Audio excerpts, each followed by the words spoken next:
O UFSC Entrevista está de volta. O assunto de hoje é a variedade linguística no Brasil.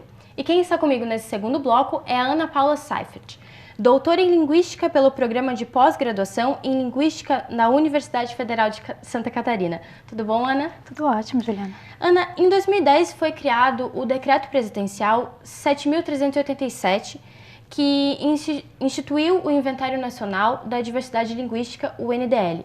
Qual o objetivo desse inventário?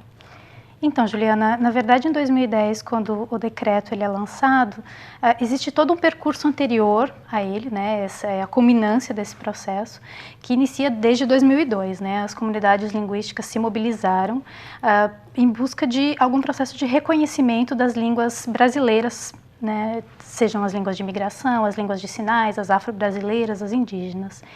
E durante esse processo de 2002 até 2006, houve uma série de acontecimentos. Acho que a gente pode destacar 2006, um seminário legislativo na Câmara dos Deputados, e que criou um grupo de trabalho que discutiu essa política para, enfim, em 2010, o decreto ser assinado, né? O decreto 7387, que cria, então, o Inventário Nacional da Diversidade Linguística, que é um instrumento de investigação, né, de mapeamento dessa diversidade linguística, de documentação, de reconhecimento dessas línguas e também de valorização da diversidade linguística. O inventário ele classifica as línguas em origem histórico e cultural. Quais são essas classificações? O inventário, na verdade, ele considera 5 categorias de línguas, né, 5 tipos de línguas brasileiras, que podem ser incluídas, né, nos seus processos. Elas são as línguas indígenas, né, também chamadas de línguas autóctones, né, é o caso, por exemplo, aqui no sul do Brasil, a gente tem a língua caingangue, guarani, xoclém, né. O inventário também trabalha com as línguas de imigração, que são línguas trazidas, sobretudo, da Europa, do Oriente Médio, da Ásia, durante os processos de imigração para o Brasil, e faladas por comunidades estabelecidas, então. Também com línguas afro-brasileiras, línguas de sinais e línguas crioulas, além de variedades do português, né? E quais são os critérios para a língua se tornar patrimônio cultural? Primeiro, a comunidade precisa ter esse desejo, né, de valorizar e de ter a sua língua reconhecida enquanto patrimônio.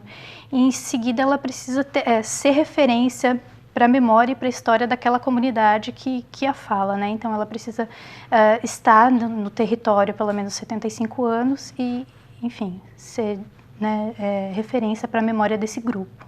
E como é que a comunidade faz para que alguém vá lá e reconheça e faça uma investigação, conheça a língua para se tornar um patrimônio cultural?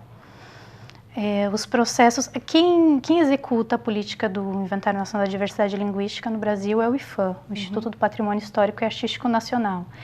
E é ele quem conduz a política e quem abre a possibilidade para que essas línguas sejam reconhecidas, tituladas como referência cultural brasileira. E a partir dessas chamadas públicas que as comunidades se inscrevem e, enfim, realizam seus inventários, fazem as suas investigações e documentações das línguas para, enfim, culminar, né, no recebimento desse título. Então é a comunidade que vai atrás e pede para ser incluída no patrimônio histórico, é isso? Pode ser a comunidade, podem ser grupos de estudiosos da língua, claro, sempre apoiados, sempre cooperando com a comunidade de fala, mas o principal mesmo é a mobilização da própria comunidade, que ela queira, né, o reconhecimento da sua língua. Tá bom. Obrigada, Ana Paula. Nós vamos para um rápido intervalo. Não saia daí.